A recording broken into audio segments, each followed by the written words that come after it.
Hey guys, it's Fofana and I'm here with the one and only King of Soca, Machel Montano. How are you doing? I am fantastic. Enjoying some after carnival peace. You've been making history out here, okay? Your Tiny Desk concert was a historic moment, not only for you, but for Soca as a whole. What did that performance mean to you personally? I mean, it was so many different things on different levels. I knew how epic being on Tiny Desk was because of seeing all the people that played there and just the concept of, coming down from all the lights and bells and whistles and being at this tiny desk literally to sing some of the greatest songs that you've ever recorded. And I saw people like Justin Timberlake and his band, and I had friends in there. So I was like, really like, wow, is this actually happening to me? And I know Che and the Tiny Desk team been trying to work it out for the last, year even to make it happen. So it was a kind of overwhelming feeling, but I was prepared because I always loved doing unplugged shows, but I really didn't expect the parameters of this one. We had to go on there in our rawest form with none of our backing vocals and backing tracks and, click tracks. We had to be really, really simplified, but straight to the point. So it was quite of an adventure for me because I've been on tour and doing all the lights and cameras and action. So it was exciting and it was really, fulfilling to understand the gravity of it and the honor of being there. Okay. You've already brought soca to arenas like Madison Square Garden and Coachella, but with that Tiny Desk performance hitting over 1 million views, do you think this is a turning point for the genre worldwide? Most definitely a turning point. Just being in the room and realizing that, they had the staff there, but they also invited some friends and family and seeing Caribbean people from the diaspora of every island being represented. It made you understand that yes, we are out there in the world, but we need to really have a platform that we can showcase who we are. Right. So me being able to perform these select hits that I've amassed over the years, I was able to touch groovy soca. I was able to touch mid-tempo soca and power soca and show them all the sides of soca music. So I knew this was very important for the world to get an update on where has calypso been, what has calypso grown into, because we consider soca music to be, an offshoot of calypso. And for me to be in that position to express that, I felt like, it was the right time, but I felt like it was something monumental for all of us Caribbean people making soca music right now, because soca music is not just Trinidad and Tobago anymore. It's Barbados, it's St. Vincent, it's Grenada, it's St. Lucia, it's Dominica. We all contribute to this vibration, and it so speaks of the culture of the Caribbean as a unity, a unifying force that I felt like, yeah, this is a big turning point for us in the world in the right moment. Okay. So Ciara recently made waves at Trinidad Carnival this year and even showed love to Party. Seeing stars like her embrace soca, do you think this genre is finally breaking into the mainstream, or is it still some work to be done? Both. I think, I've been watching it from a child. I was there when Calypso music was, big in the heyday with the Mighty Sparrow and the Lord Kitchener. I saw the many international peeps we got in terms of people like Arrow with Hot, Hot, Hot, down to Rupee and Kevin Little with Tempted to Touch and, Turn Me On, Baha Men and Who Let the Dogs Out. But I've also been seeing that steady growth of, every time we go on tour, to Toronto or to Notting Hill in London or to Miami Carnival, I see this, culture growing beyond its limits, beyond just Caribbean people. I see new peoples coming in and loving it and enjoying it. So I've been seeing growth on multiple scales and multiple levels. But in more recent years, we've been having Ashanti coming down. We have had Ciara, of course, come in. We have Ludacris. Many hip hop icons and pop music icons have been, you know, discovering the culture of playing mass, which is carnival, which goes hand in hand with understanding soca music and the entire Caribbean culture. So I see the interest, and I know it's happening, and it's breaking into the mainstream. For me to say what is fast enough, I think I have to look at it from all angles because I think we could always be faster if we had record companies and music industry putting a lot of power behind us, marketing and stuff like that. But it's also something that I think I look at the younger generation getting involved in their own culture, not just looking in. When I came in, they were all interested in reggae and hip hop and dancehall and not really into their own culture. Now I see them coming in a younger generation and they are bringing their technology like TikTok, Instagram, and they're blogging, and they also bring in their musical, awareness of people like Kendrick Lamar and Drake and the various, styles of music out there, and it's being fused. So I think it will happen organically in its time. It's not for me to predict whether it should have happened before, if it's going to happen fast. But however it's happening right now, I think is you can see a natural excitement, a natural expansion, and a greater interest. And we just got to keep putting in the work. There is a lot more work to be done, I feel, in the message of soca because it's generally us entertaining ourselves. We sing about what we do during carnival time. We try to reintroduce ideas and excite ourselves about whining and jumping in the street and playing our mass and taking our stress away. But we could also deal with some of the issues in the world, like, the war in the Middle East, and we could deal with, the racial tensions and the Black Lives Matter. We could get into those spaces, and there have been artists singing and touching about it. But I think as more of a global view that we are willing to take, it's where the music will turn. And that happens with maturity in terms of the artist like myself, who is looking to go beyond and speak in a global voice. Okay. Now let's talk about your album. Your new album, One Degree Hotter, is a celebration of everything soca represents: joy, energy, and cultural fusion. How does this project feel different from your previous work, and what statement did you want it to make? This is me building the bridge while walking on it, while walking on it, because we have had to master the old city. When we came in as kids and we were coming from the country, we weren't really known kids. We had to become successful. We had to sing what would make us hip, what would make us beloved. And that was kind of making it sexy because soca and calypso in back in that time was for the elders and the older people, and they had three-piece suits and felt hats and canes. And we didn't see our peers. Our peers were over in the discos dancing to Tainted Love and Buju Banton and, New Edition and Belle Biv DeVoe. So we had to get them. So we had to make it sexy. I think after making it sexy, after one time is the next. What got you here would not get you there. There is a different type of music we had to try to focus on. And for me, in my experience, I want to make that conscious message come forth. I want to try to twist the music into a different sound similar to Afrobeats, what Afrobeats has done and what reggaeton has done. And, it's just all these ideas swirling around in your head that you think, what do I do now? What is necessary right now? And right now is related to what's happening out there. The Glorillaz and the Doechii and what is the real songs out there? And what are they really focusing on? The empowerment of women, the voice of young girls, the respect of culture and roots and connecting to history. So there's a lot of things in there to unpack. And 1 degree hotter was me saying, all right, this is what I did before, and I know what I want to do next. But I have to build this bridge between the old city and the new city.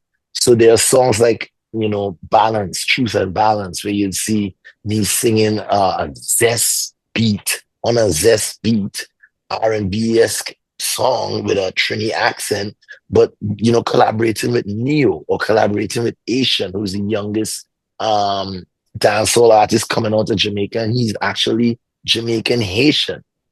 And he's actually, bringing the style that is similar to Skang and that kind of different style, but with a different polish. So you have to really see what you're working with, where the direction of the universe is going, but how do you get your message into there? So we sing about double entendre. The truth is singing about double entendre. I only drive one car at a time, but I still want two. But it's really talking about relationship goals. And that is double entendre, which is the roots of calypso music. And we put it in a form that R&B lovers, hip hop lovers, dancehall lovers could appreciate. So there's a lot of that was happening in this One Degree Hotter album. We are about to turn it up. We know what's going to happen to the universe if we go 2 degrees hotter. We'll be in a state where we all need to be focusing and paying attention on survival. So I think that this album is about that. Where am I going to go next for Machel Montano? Okay, and speaking of collaborations, on the album, there's Ne-Yo, Davido. How do you approach blending soca with other global sounds? First of all, the collaborations basically sometimes happen naturally. Hmm. It's a bit of observation. It's a bit of being aware of what the universe is bringing to you and then reaching out and meeting it halfway. I've always been like that with my collaborators like Beanie Man and Shaggy and Red Rat. I was always a lover of dancehall music, but I always looked to the dancehall music that was kind of leaning towards calypso and leaning towards soca. And I work with people like that. You listen to Mr. Vegas and you hear his sort of calypso-esque roots in his dancehall songs. And you know he's going to be somebody who understands. And then sometimes we just meet each other on the road and love each other's vibe and respect each other's music. And we just interested in each other's different boundaries that we want to step over and blend. So for me, I'm always at that point of looking to see what exists. When I discovered this song, Balance, it was also singing a part of my song, which was talking about balance and talking about the truth in balance. And we just felt like, hey, this is a collaboration. We have to reach out, show the similarities of these songs and blend them. And then you have this perfect blend of young people in Trinidad and the elder people singing two different genres that is not really made for them. You make a bridge, an immediate bridge, and you create a critical mass of two audiences that may have never met now understanding each other. So Davido, Africa has always been a major foundation of soca and calypso music. Calypso music was based on mixing the African beat with the Indian beat and the Indian instruments. And we have ever since been trying to reach out to the African continent and the Indian continent and see how we can collaborate. I have been doing it from Tamaya to Runtown to Biscuit to Pato Rankin, every, Two-Face, the original, Dan Dada of Afrobeats music. And we've all had great collaborations. It's just that in this last moment, we went straight to Nigeria. We went straight to the teams that work with Wizkid and Burna and tried to explain to them, hey, we are starting to love this Afrobeat song. This Afrobeat song came on to us to the point where everybody in the Caribbean is singing these lyrics without even knowing what it means. It means that we are ready to come home. It's a timely thing. And we're ready to show them, where us, the people who were enslaved and brought here, have brought our music. Let's put it together. And I think that's the excitement. So it's knowing about what is reaching towards you, what you have to reach out to connect the dots. Okay. Um, the album also reflects your academic journey. You dedicated 2 years to earning your master's degree in Carnival Studies. How did that experience shape this music on this album? And are there any specific songs where listeners can really hear that influence? Well, most definitely. I would say my song that preceded the album, which was The Soul of Calypso, is where I took that journey of school and understanding what Carnival is about. I did a master's in Carnival Studies, which included Calypso, uh, is the mass, which is the masquerade part of it, and the steel pan, which is that sound and that instrument that was created out of the resistance of our people. So understanding that alongside with a little bit of cultural literacy and also ethnomusicology, which was my favorite subject, because I love studying the music of people and why it is they do what they do and how they do it. So all those things together kind of really helped me to make better sounding songs, to collaborate better, to blend better. I wouldn't point to any track in particular, but I'm saying to know where you're going, you have to know where you're coming from. And to understand that Carnival is not just a Trinidad and Tobago thing or a Caribbean thing. It's actually, originating out of rituals and practices from ancient Egypt. We had to sing about songs like Fling It Up and girls and fun and bottles of rum. It might sound like just random words about what you see in Carnival, but all of this is the history. The sugarcane plantations, the women and the way they dance and the way they wear their bodies at Carnival time. All of it is part of culture, the knowledge of the history and the way Carnival took root. And I say Carnival taking root because there were many carnivals all over. Right. But Carnival took root in a very significant way in Trinidad and Tobago because of its history, the rule of the Spanish. When the Spanish gave the French the opportunity to rule, what their culture brought in. Then when the English came in, what they did. Then when we had the American influence, how did that affect Calypso? So all of that is reflected in a lot of the songs, even when we say party, because Trinidad and Tobago, they say party, but we say we deserve a party because in our history, we were Americanized and we had this Yankee accent when the Yankees come to town and we will say party. We talk with a Yankee accent every now and then when we were back in the days. So there's a lot of things to unfold and unpack, but you'll never find it on the surface. You have to go a layer deeper. Hmm. And I heard you're launching a masterclass on music education. Can you tell us more about that? Yes, we're doing a program. My company is called Monk Music. The team, I have a wonderful team with my management and other partners like Dana Shiger. We came together, Chico Tari, myself, and Dana, and we decided Monk Music must be a tool that young people can use, harness to, take themselves deeper into the industry in a independent way, but a well-connected way. So they can be in charge of their their their their careers in terms of data, understanding who their fan base is, what the geography of that might look like, what the numbers are, understand it in a business sense. Because a lot of people where we come from think music is just fun and games and it's about being famous and being rich. But it's really about knowing your business, knowing your audience, and knowing your product and what service you're providing. So we have grown a service, Monk Music. Our philosophy stands for movement of now knowing. Monk means movement of now knowing. The more you know, the more data you have, the more information, the more knowledgeable, the more you can, exploit that and understand how to grow. So we started a Soundbridge program, which we are going to, collaborate with investors like IDB and the European Union to give the younger generation, even people in underprivileged situations, access to tools that can help them really hone their skills, really build their businesses, learn from the experience of somebody like Machel Montano, who has been doing this for 40 plus years and with a successful enough track record that I could go back and tell them, okay, this is how it is to make an album. This is what it is to, do a live band and to do management and have a team and build your team. This is what it takes to bring a song from idea to actual physical product. This is how to make it digital. I think a lot of times we are so busy making money and trying to survive that we forget to look back and, reach up and pull up these others. And I think in terms of soca music and Caribbean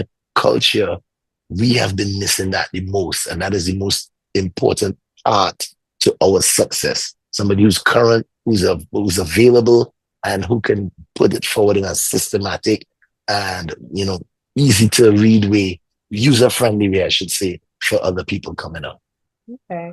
And it's nice that you mentioned you've been doing this for 40 plus years. What's the update on your documentary? The documentary which we call Junior was Soca King, like a boss. It's so many iterations we passed through. We've been making this for the last 10 years. But it's like, when you're doing something and we didn't intend to do it over 10 years. But I met my manager Che in 2014 and we started working in 2015. We had the biggest year ever. And I wanted him to, manage that bridge. How do we take this further? And it actually took us 10 years to this 2025. Here we are celebrating another huge year after having many ups and downs. And the documentary is actually going to tell that story. It should show you from the top of one mountain peak to the top of another mountain peak and what you can encounter. So it worked out for us. We were just trying to tell the story in the best way possible with the highest standard, show people all the different aspects of what I have been going through. And I have been going through many changes, physically, spiritually, mentally, getting into yoga and meditation, that playing a role into my decision making of my career, and the pandemic, the economic downfall, and restructuring of business. There's a lot in there that this documentary will be able to shed light on, and people can relate because hey, they've been witness to from like a boss to party, and to see us still doing it like a boss. I think it's gonna resonate, and Okay. it should be out this year. Should. We can't wait. You've now tied Lord Kitchener with 11 Road March titles at Carnival. How does it feel to share that record, and what does it mean for your legacy? It's always a great feeling to break records and to tie records and to share space with legends that you've looked up to. When I came into this game, I immediately met the Lord Kitchener and the Mighty Sparrow and Shadow and Calypso Rose, some of the greats. That was a blessing for me. But I've always seen, myself as working with my head down, not really looking at what they have done. I've been looking at what I have to do in order to feel success. And I'm like what they call a procrastinating perfectionist. So Yeah. I'm always positively dissatisfied. There will never be a point I'll say, yes, that's the way it was supposed to be. Like, it could have had this and it could have done this. So I'm always digging, always climbing, always seeking. But to hit to 11 and to be there with the Lord Kitchener, I was just at 10, and 11 seemed a really far distance to make it. But it didn't happen with ease. It came with a good battle. We had to battle in the trenches and do the right song and even market the right way and even execute. So there's a feeling of fulfillment. But of course, as soon as you hit that 11 and you're on top there, you want to be number 12. I think that is the human instinct. You want to break that barrier. You want to break that record. So I'm already into thinking what needs to happen before I celebrate too much and feel comfortable. I'm already pushing the envelope, and that's just who I am. So it's not much of a party here happening about, hey, I really make it to 11, but it does feel good over the years. When I look back at the records, I would love to share in my Songbridge class the journey of each one of those road marches, not just the fact that you made it to 11, because you're never looking at making it to 11. You always have to look at that one that you're trying to achieve in that year. And one of the most important things about me, I probably did 3 road marches with one guy. I did one with another guy. I did one with, there's always some new team, some younger person playing a role, some new style of music, some different experiment that we tried. One time it was Machel, Bungie, and Skinny, somebody from St. Vincent coming and breaking that barrier of having a foreigner be part of a road march. They all have a story to tell. So it will really come down to me telling those stories and showing people what they might have to do in their scenario because they might be faced with a challenge that I'm not, familiar with. What, when you think about young soca artists coming up, what advice do you have for them about pushing the genre forward while staying true to its root? Well, there are a few things. There are a few things I like to shout out from the top of the list. Is like, to thy own self be true. But for you to be true to your own self, you have to know yourself. So you have to look within. You have to turn inward and try to understand who you are. And when I say who you are, not just a man or a Caribbean man or a woman or a human being, or you have to understand that, why am I here at this point, like in this, this, this music or this creativity, and what does it want from me? Why am I in this scenario? What is that risk here? What is that, at play here? You have the ability to influence many people. You have the ability to inspire people around you. You have the ability to express messages that will encourage people to do certain things. what do I do? So I always like to let them look inward and be retrospective. Study yourself, study your environment, study your history, study your parents, study what brought you to this point, and think about what do you love doing? What does it mean for you? What is sacred about it? Finding the sacredness of what you do is important because then you will know. I mean, you'll ultimately come down to the fact that it's service to mankind. And how do you want to serve? You want to make them joyful, you want to make them conscious, you want to make them at ease, and I'd say so there's a lot of study of what you do, but then it's a lot about honing your skills because you have to be the best at what you do. You always have room for improvement. So you got to practice. Practice makes perfect, but you got to invest. But sometimes you have to invest in knowledge about what you're doing. You might just be a singer, learn to play the piano. You might just be a musician, learn to record music. Learn the history of music. Go back to school and do some ethnomusicology. Add layers to what already comes naturally to you. This is not about a party. And when I say not about a party, what you put in is what you're going to get out. So if you put many hours in and dedication and focus, your work will reflect that. But you also have to know it can't only be about putting in work. You got to put in rest. You got to put in recovery. You have to put in, consideration for this body and sleep well and eat well and be pleasant. There's so many things I would give artists in terms of advice, which I learned over the years, but it's about really paying attention to life and all the aspects of it. So the education aspect, the skills aspect, the financial aspect, don't go out there not knowing the business end of what you're doing too is important. And never try to do it all on your own. There's no I in team. The more where two or more are gathered in thy name, you bring the right team together, trust yourself, and you're gonna have a really nice journey because it's all about the relationships that you build with yourself, with your fans, and of course with the people around you. I wanted to get into your recent controversy at Stink N Dutty when you were about to sing Good Spirit and you changed your lyrics to Nicki Minaj, Don't Fight Me Down, which was allegedly in reference to her collab with Trinidad Killa on Eskimo. I know you've kind of already apologized, but can you clarify what you meant in that moment and why you chose to say that?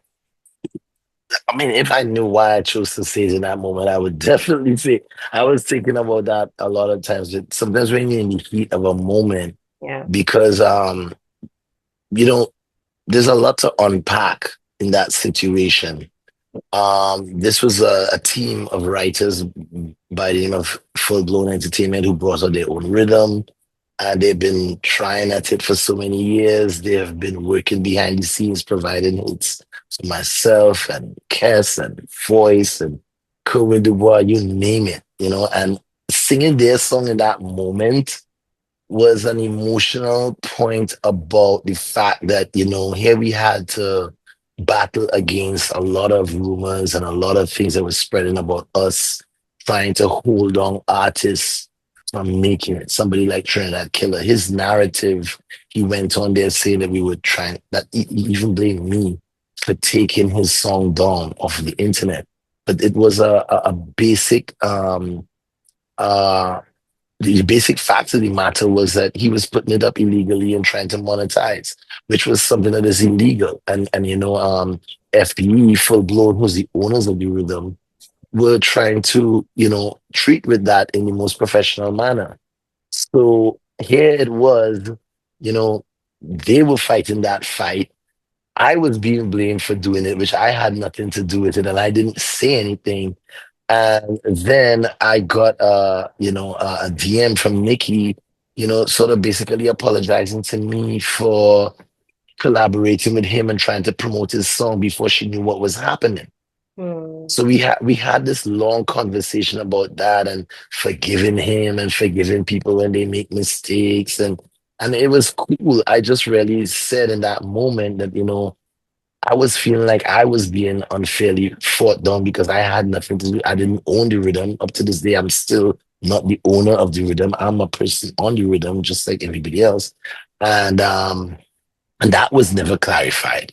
All the bad things about apologizing to me for what was said about me, in the light of thinking I'm the person fighting the young persons down, a lot of bad things were said, and that was apologized for, but not really saying, "Hey, you're not the one fighting this down." And this is really comes down to business. I couldn't take a Beyonce song or a Nicki Minaj song right now and sing over it and monetize it online. I couldn't do that. Yeah. And here we are, a lot of people around supporting that. So it really and truly, all of those emotions came in that moment. And I already said this quite clearly, like, in terms of the rhythm and how it was going, don't fight me down. I was trying to say Nicki Minaj tell Trinidad Killa don't fight me down because they were fully invested in promoting this song, Mm. which was, something that was actually leading the young people astray, showing them that you could be doing illegal things or whatever. But so I was trying to say, Nicki Minaj tell Trinidad Killer don't fight me down. But the way the rhythm was, it came on like Nicki Minaj don't fight me down, Trinidad Killer don't fight me down. You know what I'm saying? And it was just a heat of a moment. To me, we blow these things out of proportion when we think about the effect, but we're not thinking about what did we do to make that effect? What is the real issue here? Is it not doing proper business musically? Is it not trying to encourage people coming into the music business to do the right thing? And it was just an easy moment for me that I could have owned it up and said what my part was. It was cool, you Right. know. And would you collaborate with the both of them, Trinidad Killa and Nicki Minaj? Is that something that would be in the works? I have collaborated with them already. That's Okay. the whole that's the whole point about it. I have been the one collaborate. I've collaborated with Nicki Minaj. If you go back and look, I'm in the video with Pound the Alarm, which Mm. is more than 10 years ago. I'm on the truck there, hyping up, playing mass with Nicki Minaj. I collaborated with Shake the Place. There many times Trinidad Killer has been. I was the one who started the Synergy Soca Star show with my partner Peter Lewis and Synergy TV that birthed people like Trinidad Killer. There are many videos you'll see Trinidad Killer on my stage in 2023 when I brought Wizkid and Ira Star to Trinidad. I shared that stage of 20,000 plus people, giving Trinidad Killer his own spot. So the things that was said about me by him were in truth and fact the opposite of what is there living proof for everybody to see. I felt like it was a promotional strategy at one point in time that really painted me in a light that I wouldn't want to be painted. And I'm a person responsible for helping many careers come forward. People like Patrice Roberts, Farmer Nappy, many of the young singers today, even Voice, who was a part of that full blown FBE group when we had that same Synergy Soca Star, and I was the mentor singing on stage with him. But people not gonna see these things. They're gonna live in those moments. So sometimes your frustration is, you have to say something in those moments. Right. So I visited Trinidad last August and I wrote about its culture beyond Carnival. I loved it there, the food, the different cultures, the hidden gems. For travelers who only associate Trinidad with Carnival, what's one part of the island that they must experience? One part of the island that they must experience. Wow, there's so many parts of this island that you must experience. First of all, Trinidad is not an island. It's Trinidad and Tobago. It's a pair of islands that is a country, and they go hand in hand. Trinidad is like the big brother, Tobago is the little sister isle. One is fast paced and one is laid back. One is all beaches and sand and sea, and one is all music and culture and flora and fauna and beaches and sand and sea. So you have to understand the both of them. But there are many parts of, if we talk in Trinidad, there are many parts of Trinidad that you can find villages or regions that are rich in certain types of culture. Um, Going to the hills of Parmin has become one of those places that people visit because of the essence of the lush greenery and the view of the sea. We have been having some of the number one Airbnb spots up there that you can see the ocean and see the greenery and experience the rich culture there. But what is the rich culture there? It's not just the mountains and the hills and the scenery. The food is rich there, the season and the way they farm, the type of people, the music, parang music, Spanish influence. You also have the hills of the jab jab, people who play mass and paint themselves in blue bodies. You can understand that story. So you can go to these villages and experience a plethora of history about an environment and how it created so many fruitful things and aspects of itself. And then you could go to south to Point Fortin, which is, where you find the Pitch Lake and you find, soca stars like Super Blue and I with George, and you understand Point Borody, and then you can go to Siparia, which is one of my hometowns that I grew up in, the Latavina Pastoral community of where we all worship a deity, not worship, but we all honor a deity by Latavina Pastoral through the Hindu religion and the African religion and the Spanish religion in multiple different ways. Trinidad is cross culture. So you could find pockets of places, and I just mentioned Paramin, Point Fortin, Siparia. There are places like Lopino. There are places like Lavantil. You just pick your village or your region when you come. Arima, Toko, where I'm right now, which is like northern countryside, and you would find real history.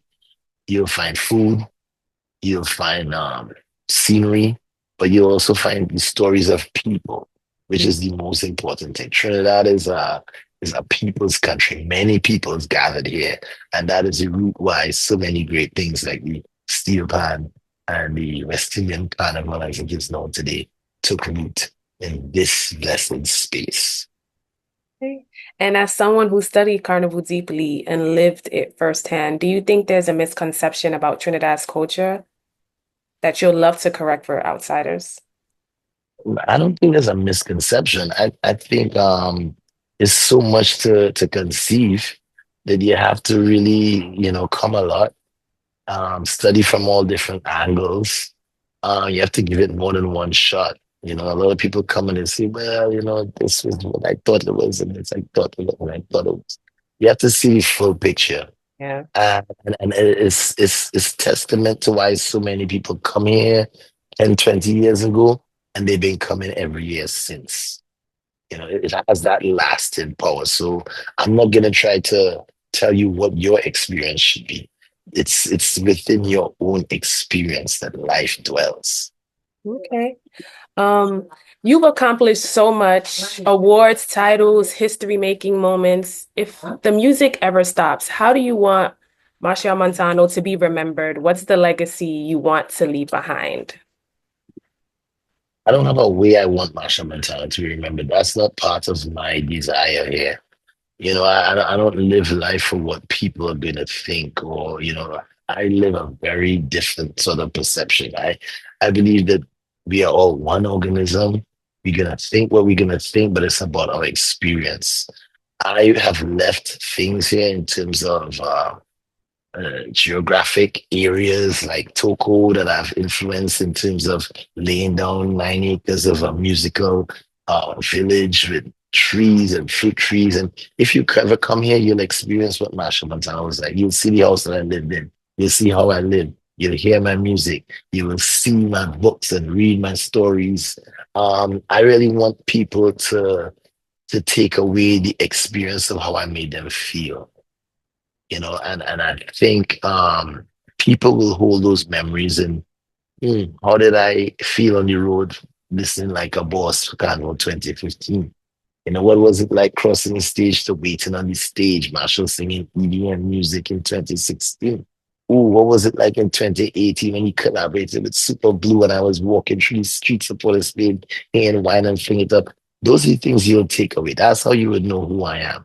The rest will be stories told, things written, but I really just like to live life pushing the envelope every minute and inspiring people by what I've done. Who would have thought Machel Montano would be sitting here being a chutney soca monarch in 2025? And who would remember what that song felt like that night in Skinner Park?